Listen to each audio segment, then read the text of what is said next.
você faz ou que faz você feliz, você que faz. É uma das expressões aqui da canção. Será mesmo? Repito. O que faz você feliz, você que faz.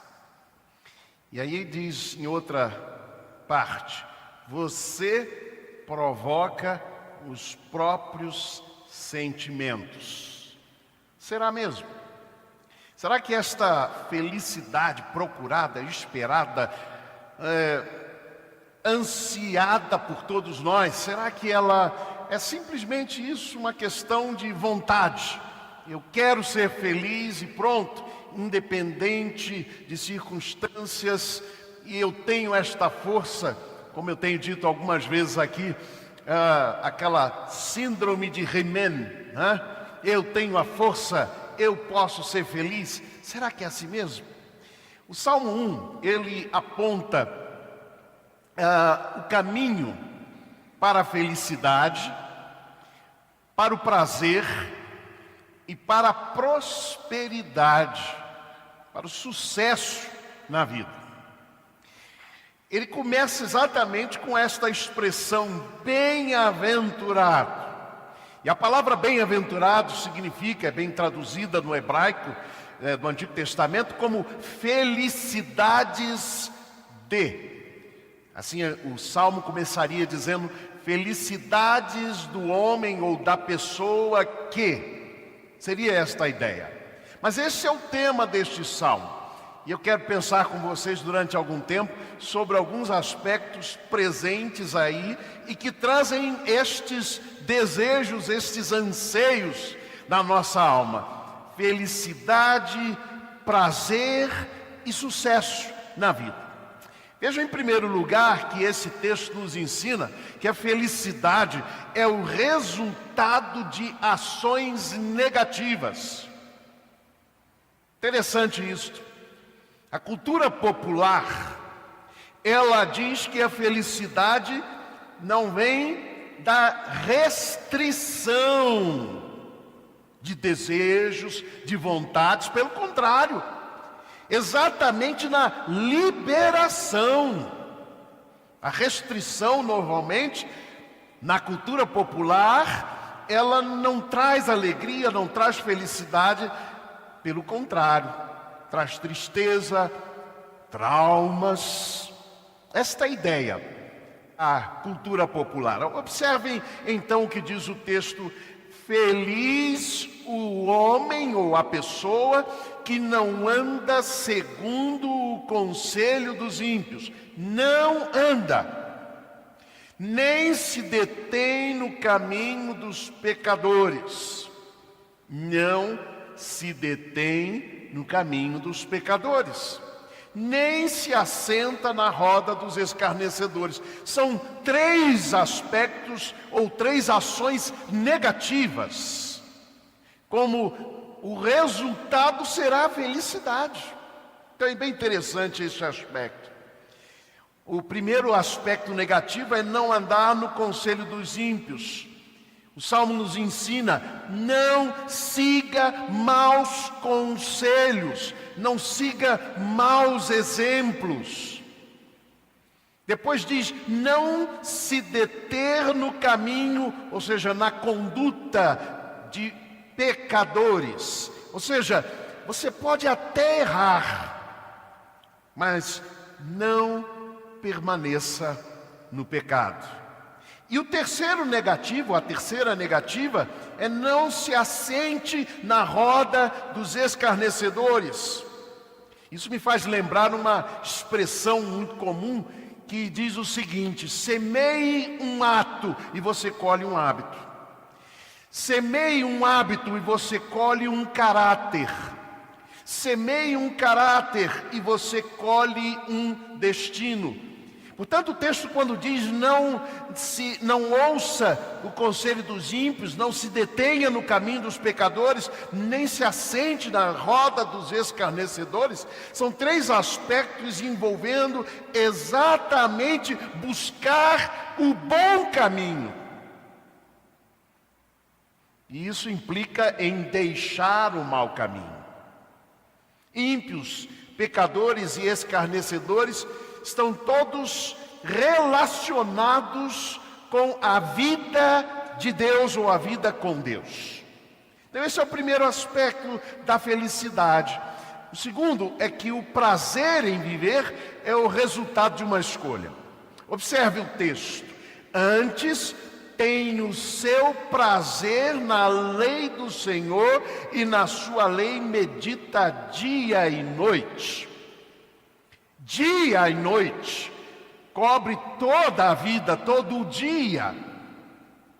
E é interessante aqui, quando nós vemos que agora o texto inverte. Ao invés de uma ação negativa, há uma ação positiva. De ter o prazer na lei do Senhor. De escolher que paradigma, que modelo de vida você vai seguir. A lei do Senhor se refere à expressão da vontade de Deus na lei, isto é, no contexto principalmente do Antigo Testamento. Ali está expressa toda a vontade de Deus. Mas nós muitas vezes temos uma noção de Deus como um Deus arbitrário, que deseja o mal para nós, que não quer que tenhamos prazer. O filme O Advogado do Diabo, por exemplo, quem assistiu se lembra que era exatamente esta a ideia, o Deus que é contra os desejos humanos.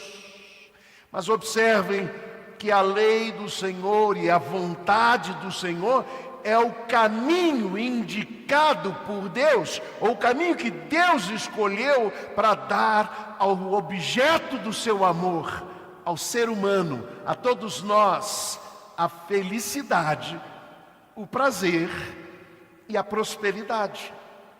Então, os mandamentos de Deus não são contra estes aspectos, pelo contrário, são o caminho que Deus estabeleceu para exatamente conceder essas coisas. O profeta Jeremias, num contexto exatamente do exílio, e nós vimos isso hoje pela manhã, ele nos traz, uma parte dele, ele nos traz esta expressão do que Deus deseja para nós.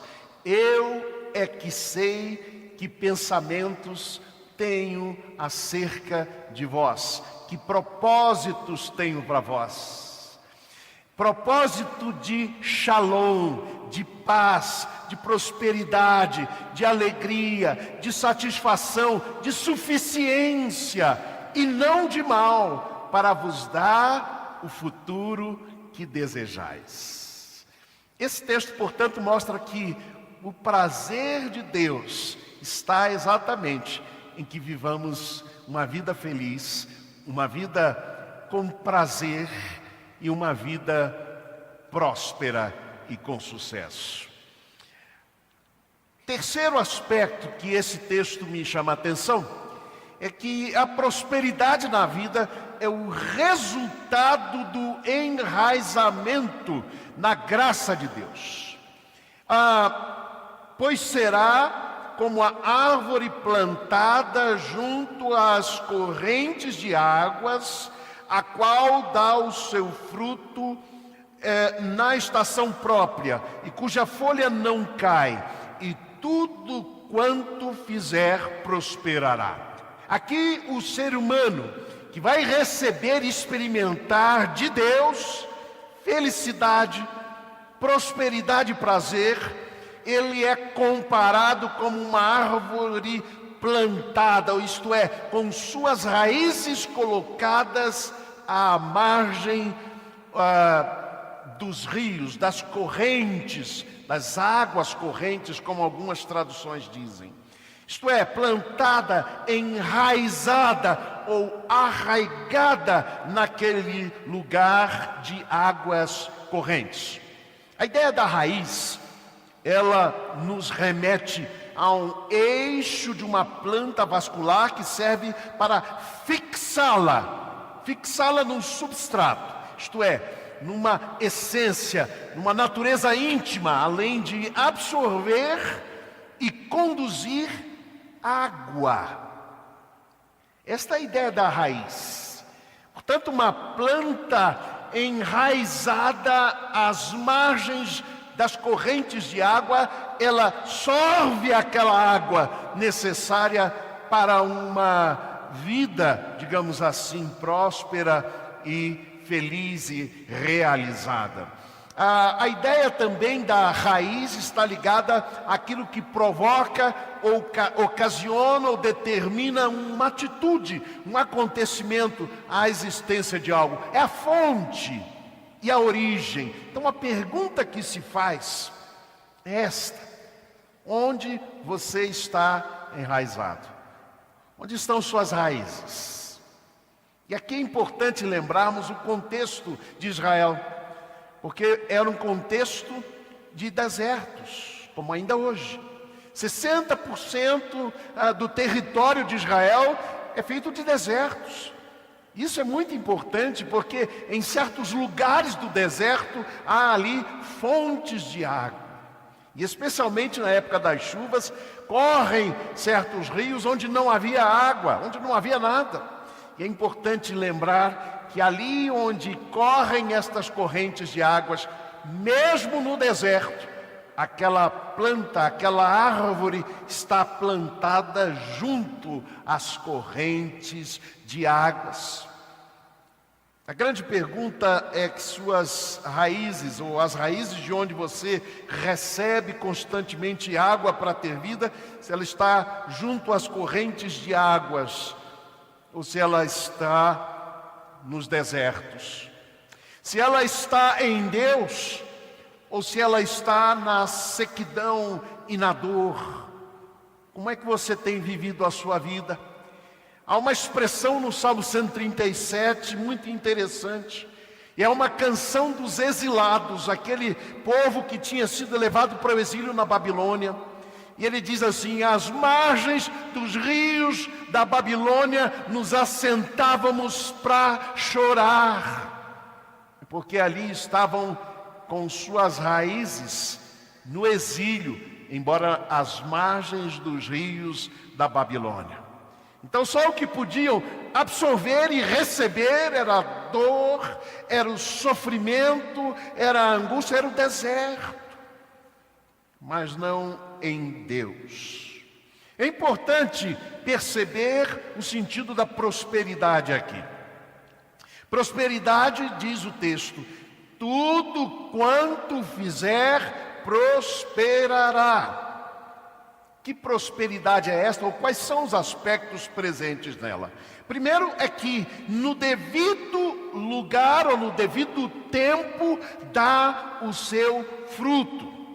Esta expressão, prosperidade é dar fruto no tempo certo. É saber aguardar o tempo de dar fruto. Porque muitas vezes a nossa vida será envolvida, ou estará envolvida ainda no cultivo, na semeadura. Mas nós somos apressados. Nós queremos semear e imediatamente colher. Mas ele diz: dá o seu fruto na estação própria, no tempo certo. A corrupção presente no Brasil vem muitas vezes exatamente desta ideia de não esperar o tempo do fruto da colheita depois do tempo da semeadura. Alguns querem enriquecer rapidamente, colher frutos rapidamente, e o único caminho para isso é o caminho não natural da corrupção. Prosperidade significa dar fruto no tempo certo. Observem outro aspecto dessa prosperidade: cujas folhas não murcham, diz o texto. Ele não diz cujas folhas não caem.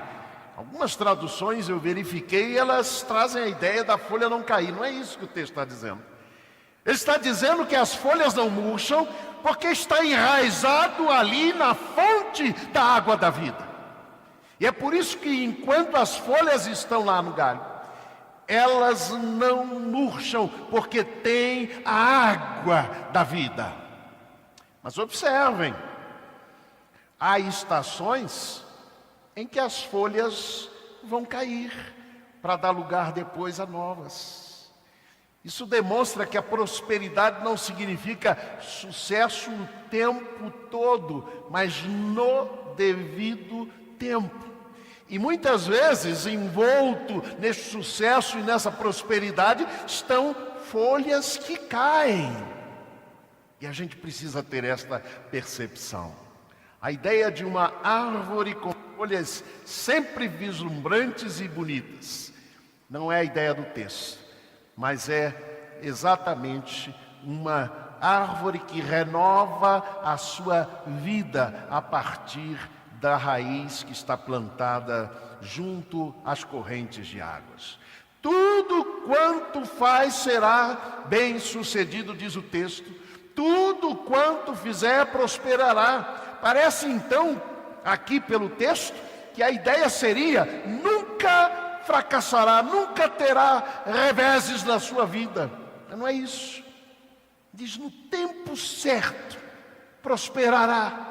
Meus amados irmãos, no final das contas, o resultado final será prosperidade, ainda que existam os tempos, muitas vezes áridos, da semeadura. É esta a ideia.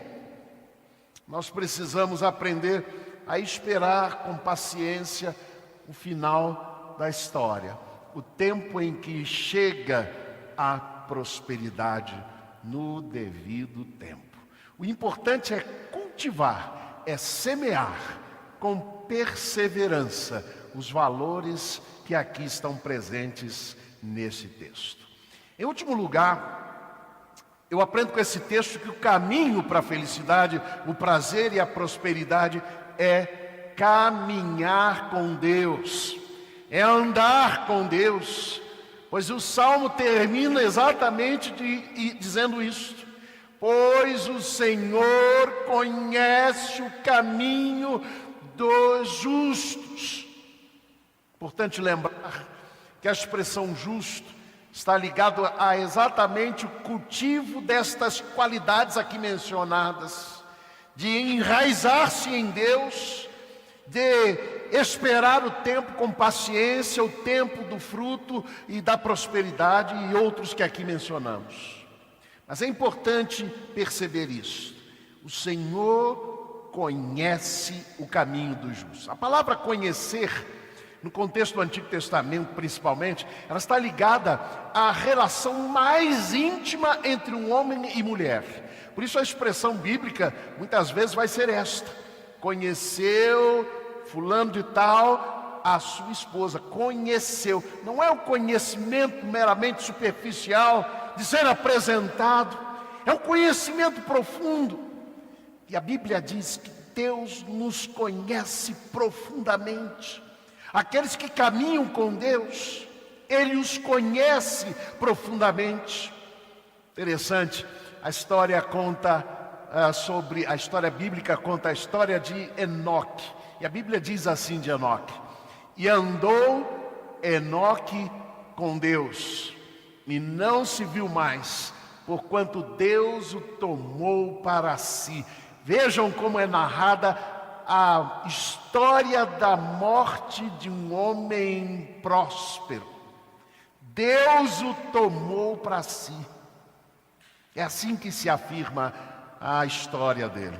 Portanto, não há fracasso no final, há vitória, mesmo sobre a morte. Mas o texto diz: andou Enoque com Deus. Comunhão com Deus, intimidade com Ele, iadá, conhecer.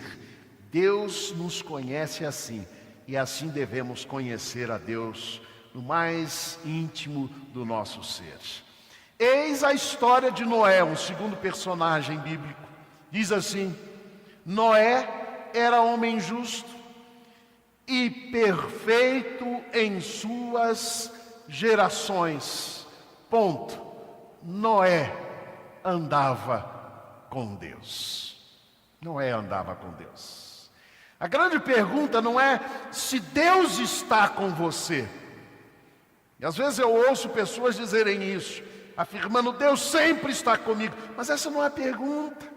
A grande pergunta que esse texto nos traz é esta: você anda com Deus? Este é o caminho para a prosperidade, para o prazer e para a felicidade, segundo a palavra de Deus. Você quer ser feliz de fato? O que você faz para ser feliz? O caminho para a felicidade, para o prazer e para a prosperidade, ou o sucesso na vida, é ter a sua vida enraizada junto às correntes de águas da vida. É andar com Deus, é beber da fonte da água da vida que é Jesus, ou que Jesus nos dá. Pois será como a árvore plantada junto às correntes das águas, a qual dá o seu fruto na estação própria, e cuja folha não murcha, e tudo quanto fizer prosperará. Mas aquele que beber da água que eu lhe der, nunca terá sede, porque a água que eu lhe der se fará nele uma fonte de água que salte para a vida eterna. E mostrou-me o rio puro da água da vida, claro como cristal, que procedia do trono de Deus e do Cordeiro. E o Espírito e a esposa dizem: vem. E quem ouve, diga: vem. E quem tem sede, venha. E quem quiser, tome de graça da água da vida. Que Deus nos abençoe e nos conceda esta vida de felicidade, de prazer e de prosperidade, enraizada junto às fontes e às correntes de águas em Deus. Que Ele, portanto, nos abençoe.